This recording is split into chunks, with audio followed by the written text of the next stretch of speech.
बदकिस्मत बादशाह आलीशान मकबरा। हुमायूं का मकबरा एक दुर्भाग्यशाली सम्राट की भव्य समाधि है, जो हिंदुस्तान की मुगल वास्तुकला का पहला प्रतीक माना जाता है। इसकी सुंदर नक्काशी और कलात्मक डिजाइन ने ही आगे चलकर ताजमहल जैसी इमारत को जन्म दिया।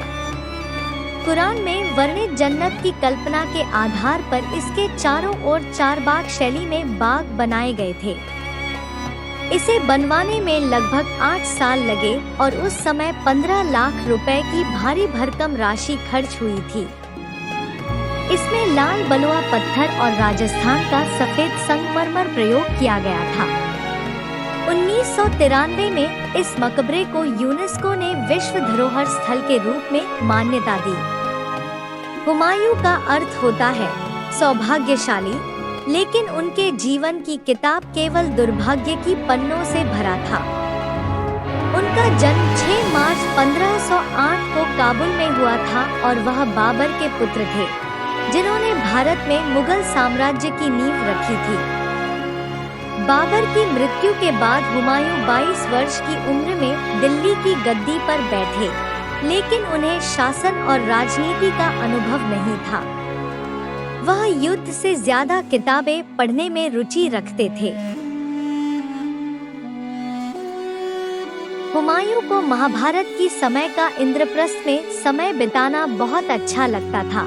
बाद में उन्होंने इंद्रप्रस्थ का नाम बदलकर 3 पनाह रखा, जो अब पुरानी दिल्ली में स्थित है। हुमायूं की सिंहासन में बैठने के 10 साल बाद 1540 में शेरशाह सूरी से कन्नौज की लड़ाई हारकर वह ईरान चले गए, जहां बादशाह तहमास्प ने उन्हें शरण दी और सैनिक मदद भी दी। वहीं उन्होंने हमीदा बानो से विवाह किया और उनके पुत्र अकबर का जन्म हुआ। 10 साल बाद वह फिर से भारत लौटे और 1555 में शेरशाह की मृत्यु के बाद उन्होंने दोबारा भारत पर विजय प्राप्त की, लेकिन नियति को कुछ और ही मंजूर था।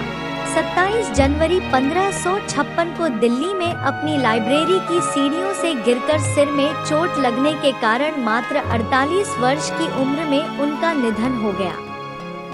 निधन के बाद पहले उन्हें पुरानी दिल्ली में दफनाया गया। उसी समय दिल्ली की गाड़ी पर हिंदू शासक हेमचंद्र बैठे हुए थे। हिंदू राजा हेमू मुगल बादशाह हुमायूं की कब्र को कोई नुकसान ना पहुंचे, इसलिए खंजर बैग द्वारा हुमायूं की कब्र को पंजाब स्थानांतरित किया गया।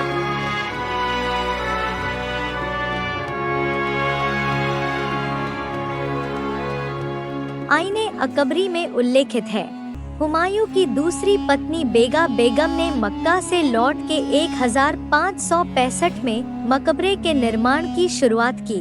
यह मकबरा पूरा बनके तैयार होने में 8 साल का वक्त लगा था, जिसमें तत्कालीन समय 15 लाख रुपए खर्च हुआ था। इस मकबरा का डिजाइन फारसी वास्तुकार मीराक मिर्जा गियास और उनके पुत्र मुबारक मीराक ने किया था।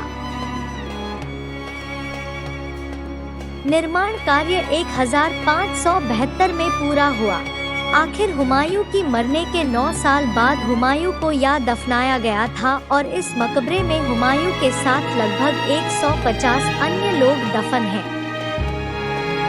जिनमें हमीदा बानो, बेगा बेगम, दारा शिको, जहानदार शाह और फर्रुखसियर शामिल हैं। हुमायूं सूफी संत निजामुद्दीन औलिया के भक्त थे, इसीलिए उनका मकबरा निजामुद्दीन दरगाह के उत्तर पूर्व में स्थित है। जिस तरह शाहजहां ने मुमताज की याद में ताजमहल बनवाया, उसी तरह हमीदा बानो ने अपने पति की स्मृति में यह मकबरा बनवाया। इसके परिसर में स्थित ईसा खान का मकबरा 1547 में बनवाया गया था, जो हुमायूं से पहले का है और शेरशाह सूरी के सहयोगी ईसा खान की याद में है। वहीं नीला गुंबद नामक अष्टकोणीय मकबरा अब्दुर रहीम खाना द्वारा अपने सेवक मियां फीम के लिए बनवाया गया था, जिसमें फारसी और अफगान वास्तुशैली का मिश्रण है। ईसा खान मुगलों के खिलाफ एक मजबूत प्रतिद्वंद्वी थे और उनका मकबरा आज भी इतिहास की निगरानी करता है। मुगल साम्राज्य में हुमायूं की तरह और एक बदनसीब सम्राट थे, वह है द्वितीय बहादुर शाह जफर। 1857 के विद्रोह के समय बहादुर शाह जफर हुमायूं के इसी मकबरे में छिपे थे, लेकिन अंग्रेजों ने उन्हें पकड़कर रंगून रवाना कर दिया था। हुमायूं का मकबरा सिर्फ एक समाधि नहीं, बल्कि अतीत और वर्तमान को जोड़ने वाला एक पुल है, जहां हर ईंट, हर गुंबद एक कहानी कहता है। आशा है आपको यह वीडियो पसंद आया होगा। अच्छा लगा हो तो चैनल को सब्सक्राइब करना न भूलें। फिर मिलेंगे एक नए एपिसोड में। नमस्कार।